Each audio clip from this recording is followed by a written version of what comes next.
I was kicked out on Christmas for refusing to give my gift to the spoiled golden child, so I walked away, cut contact, and made one cold final move that turned favoritism into regret and left them begging. I'm 20 now, but this goes back to when I was around 11. I've got a younger brother who's 6 years younger than me, and my parents spoiled him to the point where the whole house basically revolved around him. I was the older one, so to them, that meant I had to be the bigger person. The rule in our house was simple. If I had something, he had to have it too. If I was using something, he had the right to use it whenever he asked.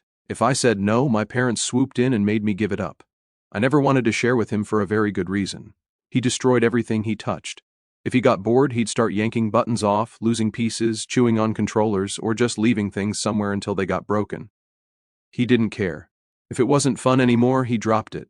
And it was me left with something ruined. The Nintendo 3DS was the first real example. I begged for that thing for months before my 12th birthday. When I finally got it, I treated it like treasure. For a couple of days, it felt like I had something that was mine. Then my brother decided he wanted to play with it. I said no. I already knew how it would end, but my parents didn't care. They told me to hand it over. And when I didn't, they literally took it out of my hands and gave it to him.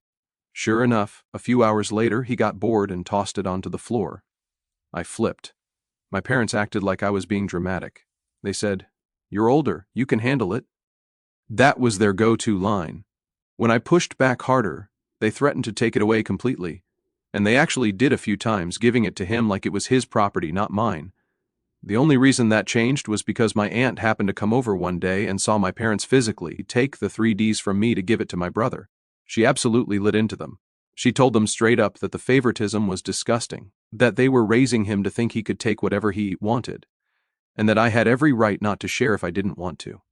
My parents didn't argue with her to her face, but after she left, they blamed me for making them look bad. Still, they gave me my 3Ds back and stopped forcing me to share it. Of course, instead of telling my brother no, they went out and bought him his own a few days later. That was how things always went. If he wanted to use my stuff, I was expected to hand it over, even though I knew he'd wreck it. And when I got upset about it, my parents acted like I was selfish. It wasn't just gaming stuff either. If I was watching TV and he wanted to change the channel, I had to give in. If I got a snack, suddenly he was entitled to half of it even if I paid for it with my allowance. If I had friends over, he had to be included in everything, or else my parents would accuse me of excluding him. Even my room wasn't really private. If I locked the door to keep him out, I'd get yelled at. They acted like the whole house belonged to him first, then the rest of us. The thing was, it wasn't just annoying, it was demoralizing. Nothing was ever really mine. Even if I got something with my own money, it eventually ended up being treated like family property. And every single time he got bored and broke it, I was the one stuck cleaning it up or getting lectured for not sharing nicely enough. My aunt was the only adult who actually saw through it. She didn't live with us, but when she visited, she noticed everything. She'd pull me aside and tell me she could see how unfair it was, that I wasn't crazy or selfish. At the time, I probably didn't realize how much that meant. But looking back, it was the only validation I got. Meanwhile, my parents never even pretended to hide their favoritism. They'd openly say, "He's younger. He doesn't understand." Or, "You're older. You should know better." That was their excuse for everything. It didn't matter how many things he destroyed, or how badly he acted out. The solution was always to give him whatever he wanted, and expect me to just deal with it. By the time I was 13, I already knew nothing in that house was really mine. My brother could wreck anything he touched, and my parents would still defend him. My job was to take the loss and stay quiet. We had family over that year, cake on the table, presents stacked up. Everything was normal until it came time to blow out the candles. Everyone started singing. I leaned in, and right before I could do it, my mom leaned down and whispered, "Let your brother blow them out too. He's upset." I froze. "No, it's my birthday." Her smile dropped. "Don't be selfish." "Just let him." I shook my head. My dad jumped in with, "Stop acting spoiled. Just share the moment." That was it. I'd had enough. It's my cake. My birthday. Why should he get to do it? The room went quiet. My parents glared at me like I'd committed some crime. Then my aunt cut in. She raised her voice. "Are you serious right now? It's his birthday, not the younger one's.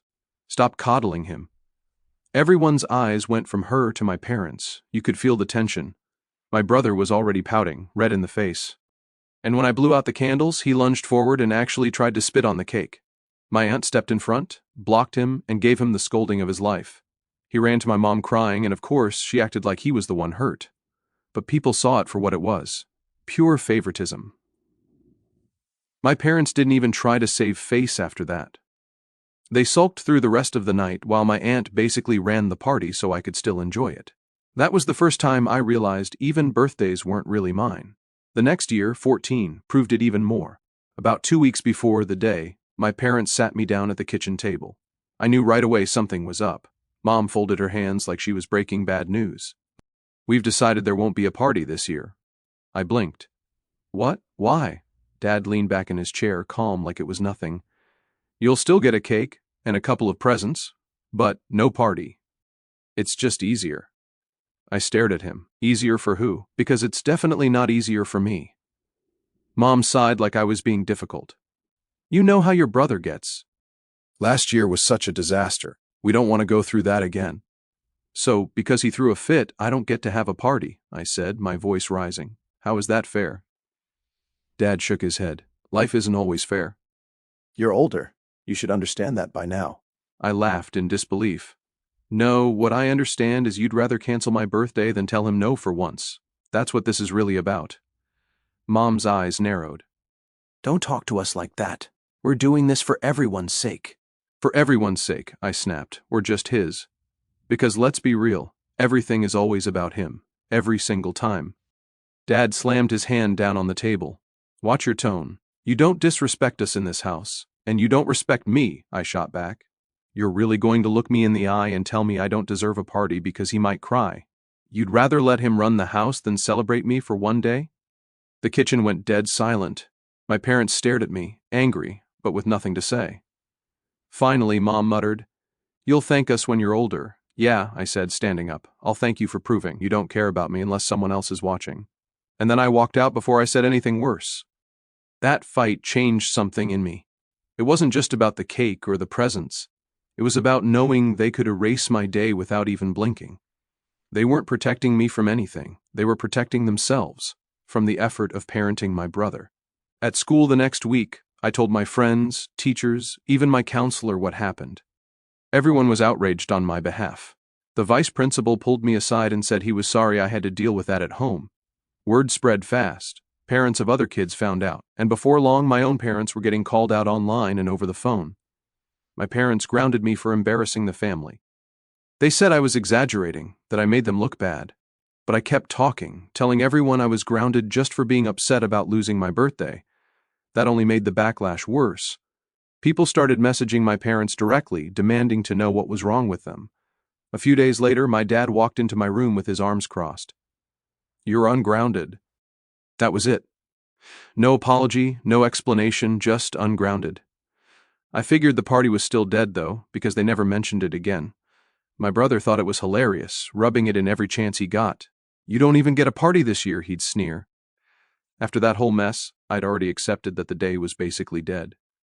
My brother was still laughing at me every chance he got, telling me I was too boring for a party or that no one wanted to come anyway. It stung, but I just expected to get a cake at home, blow out candles, and be done with it. So when my parents suddenly told me to get ready to go out for dinner that weekend, I didn't think much of it. We'd gone out to restaurants before for birthdays, usually cheap ones, so I figured that's what they meant.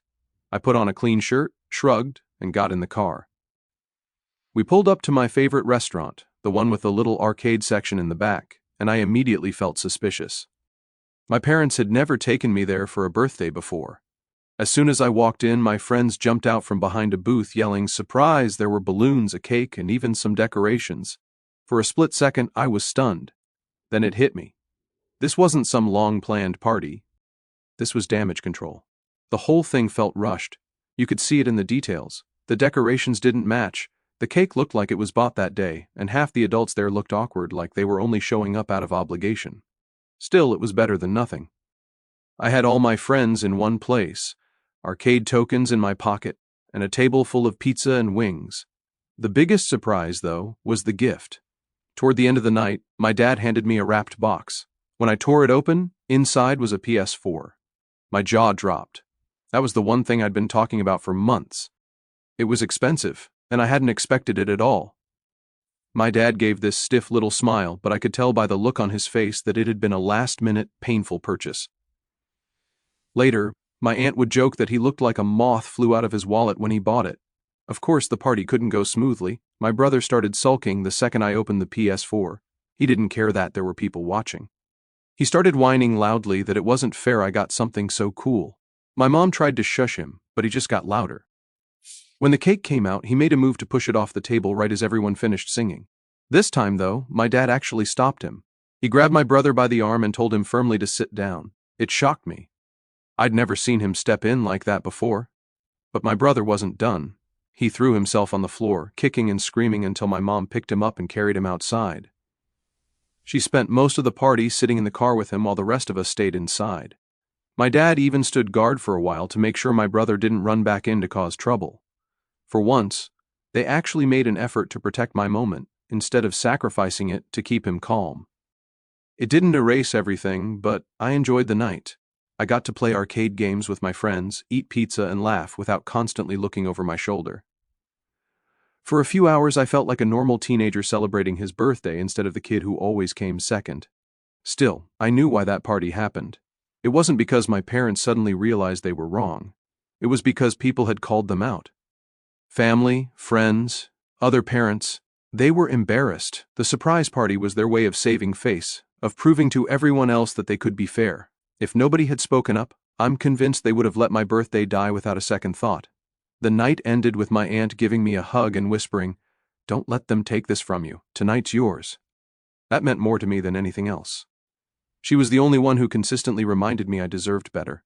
Driving home, I sat in the back seat with the PS4 box on my lap and my brother sulking silently beside me.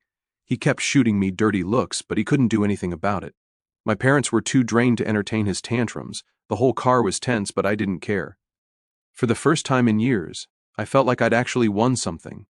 That birthday ended up being the last big one I'd have while living with them. After that, things went back to small pizza parlor dinners and plain cakes. But that 14th stood out, not because my parents suddenly changed, but because for one night, they couldn't hide from the fact that everyone else saw the truth. By the time I was 15, I was basically the built-in babysitter. If my parents wanted to go out, it was assumed I'd stay home and watch him. If I had plans with friends, too bad, I had to cancel. They never even asked me most of the time. They'd just say, "We're leaving. Keep an eye on your brother." And that was that. He knew he had all the power too. If I told him no or tried to set boundaries, he'd scream until my parents came home. And then I'd get blamed for not cooperating. School was the only break I got. At least there I could be my own person. But even then, I couldn't fully relax. My brother went to the same school, and any time he caused problems, teachers would call my parents, and somehow it would turn into me being expected to set a better example, like it was my fault he acted the way he did. I'd usually hear it secondhand. Either my parents repeating it to me after a call home, or sometimes a teacher pulling me aside directly, like his behavior was somehow my responsibility. The only thing that gave me any real independence was getting a part-time job. At 16, I started working at a grocery store after school and on weekends. It was mostly bagging groceries, cleaning up spills, and stocking shelves, but it was mine. I got a paycheck with my own name on it, and that meant more to me than I can explain. I saved every dollar I could. At first, it was just small stuff. I bought my own bike off Craigslist so I didn't have to depend on my parents for rides. It wasn't much to look at, but it gave me freedom. Then I saved enough to build a cheap gaming PC from used parts I found online. It took weeks to get all the components, and half the time, I had to watch YouTube tutorials just to figure out what I was doing. But eventually, I had a setup that was mine. I didn't have to worry about my brother barging in and breaking it because I kept the thing in my room and locked it up when I wasn't home. My parents hated me locking doors and usually yelled when I did it. But by then, I didn't care. I'd rather take their anger than let him trash something else. My parents weren't happy about me working. They said I was too focused on money and accused me of not being around for family, but the reality was they didn't like that I had something they couldn't control. They tried a few times to guilt me into spending my paychecks on things for the house or for my brother. I didn't budge. That money was my line in the sand. Those years were exhausting. Most days I'd go to school, head straight to work, come home late and collapse into bed. My friends started hanging out without me because I couldn't always join them, and that stung. But at the same time, I knew I was building something for myself, even if it was small. Every shift meant more distance between me and the house I hated being in. My aunt was the only one who encouraged me. She told me I was smart for saving, that I needed to think about the future, and that I should plan my exit as soon as I turned 18. She didn't sugarcoat it. She said, "They're never going to change. You need to take care of yourself."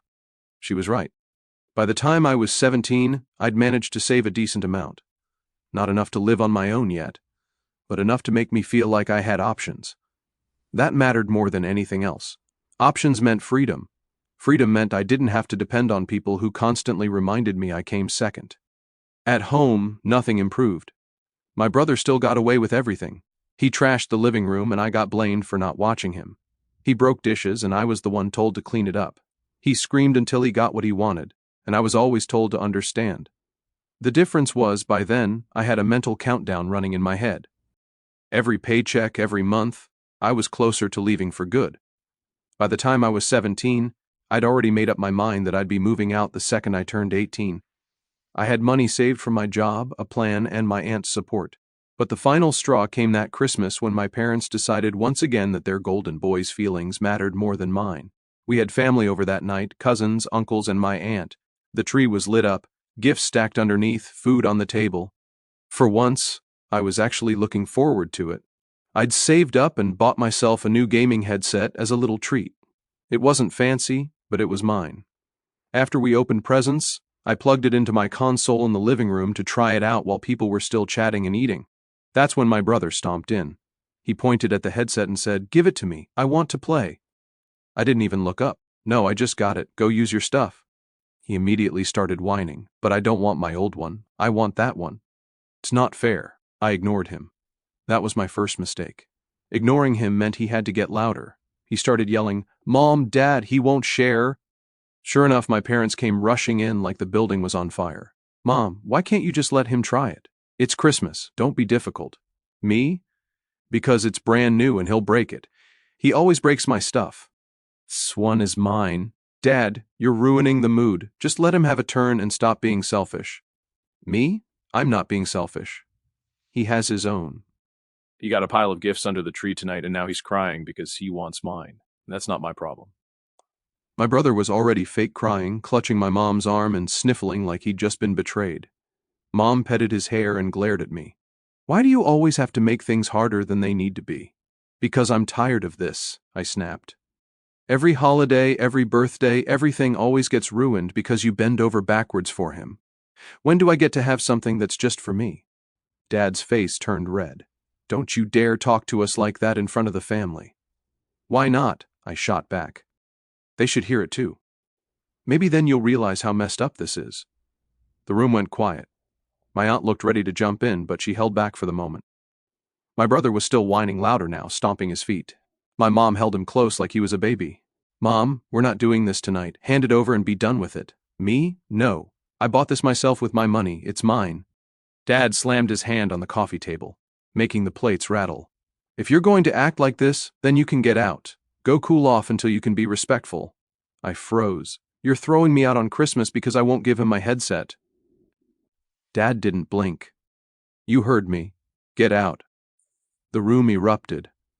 My aunt immediately stood up and said, "Are you out of your minds?" He didn't do anything wrong.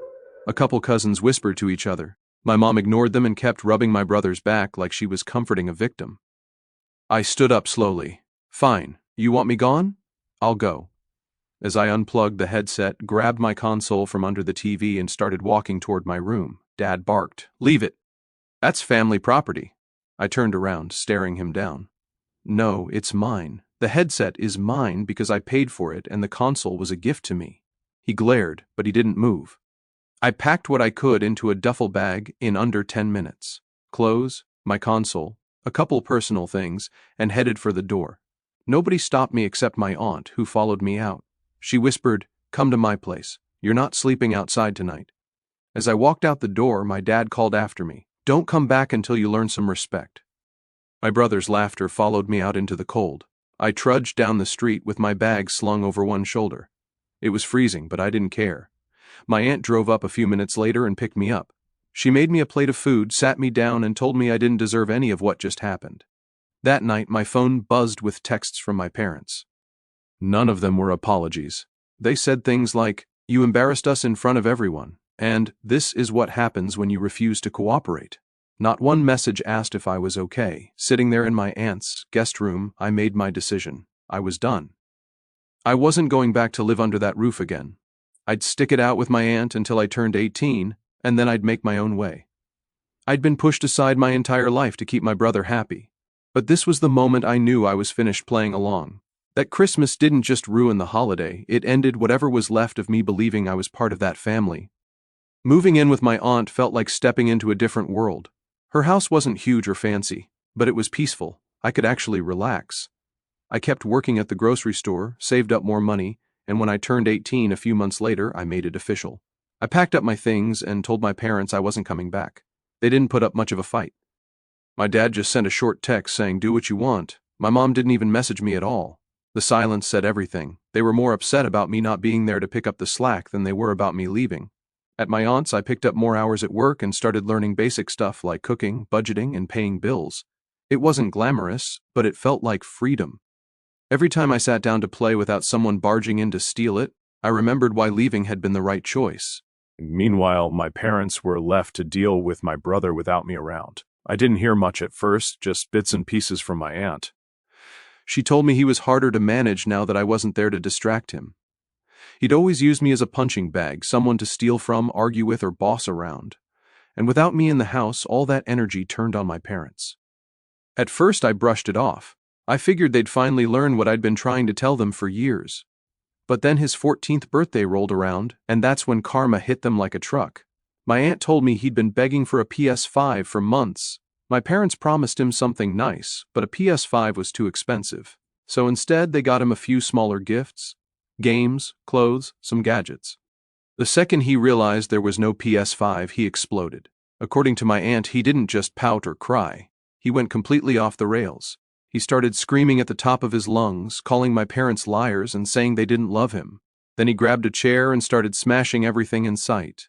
He broke picture frames, knocked over lamps, and even cracked the TV screen. According to my aunt, the house looked like a storm had ripped through it by the time he was done. She told me neighbors even called to ask if everything was okay because they could hear the yelling from outside. My parents tried to calm him down, but they'd never once told him no in his entire life. So he ignored them and kept destroying things until my dad finally dragged him into his room. The collateral damage, she said, was brutal. Furniture busted, decorations shattered, electronics wrecked. She estimated it was hundreds, maybe even thousands of dollars in damage. And the worst part, my parents just sat there afterward, looking like ghosts. She said they looked mentally checked out, like they'd finally realized they couldn't control the monster they'd created. For me, hearing about it was surreal. I wasn't happy about the destruction, but I'd be lying if I said it didn't feel like justice. For years, they'd sacrificed me at the altar of keeping him happy. Now they were stuck dealing with the consequences. When I saw my parents a couple weeks later at a family get-together, they looked 10 years older. They barely talked, and when they did, it was to complain quietly about how difficult my brother had become. My dad muttered to my aunt that he wished they could afford military school or some kind of boarding school because they didn't know what else to do. My aunt shot him a look like, "Well, what did you expect?" My brother wasn't even embarrassed by what he'd done. He bragged about it to some of my cousins like it was funny. "They didn't get me what I wanted, so I trashed the house," he said with a smirk. The worst part was, you could see the fear in my parents' eyes. They weren't disciplining him anymore. They were just trying to avoid setting him off again. My aunt told me that behind closed doors, they admitted they wished they had done things differently. It wasn't long before the regret started spilling out toward me. At first, it came as little comments. My dad would mumble, "We miss having you around." Or my mom would say, "The house feels empty without you." Then it turned into full-on pleas. One night, my mom actually called me crying. She said, "We made mistakes. We should have treated you better. Please come back home." She tried to frame it like things would be different now, like we could start fresh. I didn't buy it. I asked her straight up if I came back, would anything actually change, or would it be just like before? She didn't answer. She just begged me to think about it. A week later, my dad showed up at my aunt's house unannounced. He didn't yell or demand anything, he just looked tired. He sat me down and said, "We know we were hard on you. We thought we were doing what was best at the time, but we see now we screwed up. Your brother's out of control. We can't handle him alone." That was the first time he ever admitted out loud that they'd made mistakes. But even then, I could tell it wasn't just about regret, it was about desperation. They didn't miss me because they loved me, they missed me because I had been their safety net. I was the one who kept my brother somewhat in check. Without me, they were drowning. I told him calmly, "I'm not coming back, you made your choice a long time ago." He tried to argue, saying, "We're still your family." I shook my head. "Family doesn't treat you like I was treated. You wanted me gone the second I stood up for myself. You can't take that back now." He didn't have an answer. He just left, looking older than I'd ever seen him. Meanwhile, my brother kept spiraling. My aunt said he stopped getting invited to classmates' parties years ago, but now even neighbors' kids didn't want to hang out with him. He'd throw tantrums when other kids didn't give him attention. At home, he'd refuse to do chores, refuse to listen, and when my parents tried to put their foot down, he'd explode. Once he even punched a hole in the drywall. As for me, I kept my distance. I focused on work, saving money, and building a life that was finally mine. I rented a small place with a roommate, bought my own furniture, and enjoyed the simple peace of knowing no one was going to barge into my room and demand my things. My parents kept reaching out now and then, sometimes with guilt, sometimes with apologies, sometimes just asking me to come for a visit. I went a few times, but every time I saw my brother screaming at them while they sat there helpless, I was reminded why I left. It was ironic. They'd spent years ignoring me to keep him happy. Now they couldn't even handle the monster they'd built. They had tried to buy his love with favoritism, but all it did was teach him that no one else mattered. And when the day came that they finally needed me, I was gone. I won't lie. I felt a sense of satisfaction. Not because I wanted them to suffer, but because for once, they were forced to see the truth. They'd begged me to come back. But I wasn't their scapegoat anymore. I wasn't the invisible kid who gave up everything so their favorite could shine. I was my own person, living my own life, free of the house that had treated me like an afterthought. They spent years throwing me under the bus to keep my brother happy. Now they're stuck with the chaos they created, begging me to come back. But I'm not their safety net anymore. I'm not the scapegoat. I'm not the invisible kid. I'm free. And that's something they can never take away.